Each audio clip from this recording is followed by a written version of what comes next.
भगवान अपने भक्तों के मान की रक्षा के लिए लीला करते हैं और अपने भक्तों का मान कभी घटने नहीं देते। इसीलिए भगवान कहते हैं कि जहां मेरा भक्त पैर रखता है उसके पैर रखने से पहले मैं अपना हाथ रख देता हूं। मैं अपने भक्तों का साथ कभी नहीं छोड़ता और मैं हमेशा उसके साथ रहता हूं। मित्रों, ऐसी ही एक घटना कबीरदास के साथ हुई। एक बार कबीरदास की कुटिया के पास एक वेश्या ने अपना कोठा बना लिया। एक और तो कबीरदास जी जो दिन भर भगवान नाम का कीर्तन किया करते थे, तो वहीं दूसरी ओर वेश्या जिसके घर में नाच गाना होता रहता था। एक दिन कबीरदास जी उस वेश्या के यहाँ गए और कहा, देख बहन, तुम्हारे यहाँ बहुत खराब लोग, गंदे मानसिकता के लोग आते हैं, इसलिए आप कहीं और चली जाओ। संत की बात सुनकर वेश्या भड़क गई और कहा कि अरे फकीर, तू मुझे यहाँ से भगाना चाहता है? कहीं जाना है तो तू जाकर बस, मैं तो यहाँ से कहीं नहीं जाने वाली। कबीर जी ने कहा, ठीक है, जैसी तेरी मर्जी। कबीरदास जी अपनी कुटिया में वापिस आ गए और फिर से अपने भजन कीर्तन में लग गए। जब कबीरदास जी के कानों में उस वेश्या के घुंघरू की झंकार और कोठे पर आए लोगों के गंदे गंदे शब्द सुनाई पड़ते, तो कबीर जी अपने भजन कीर्तन को और जोर जोर से तेज आवाज में करने लगते।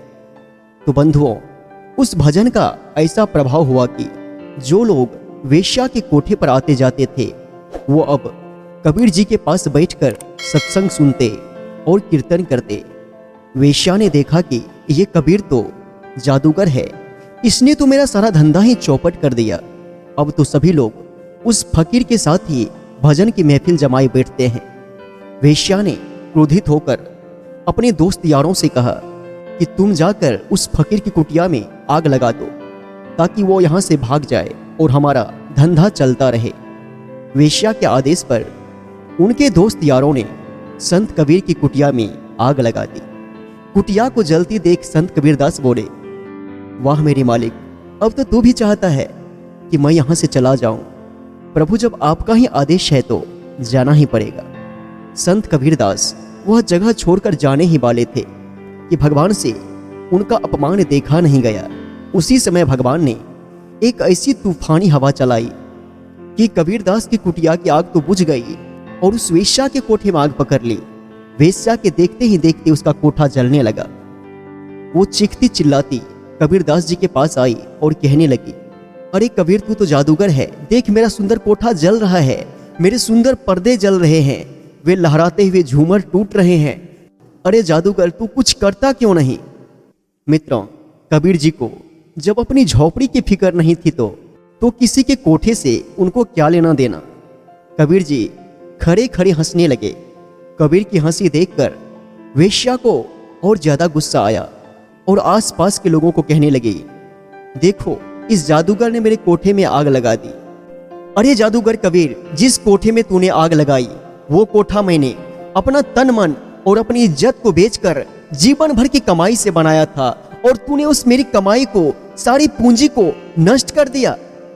कबीर जी मुस्कुराकर बोले, देख बहन, तू फिर से गलती कर रही है।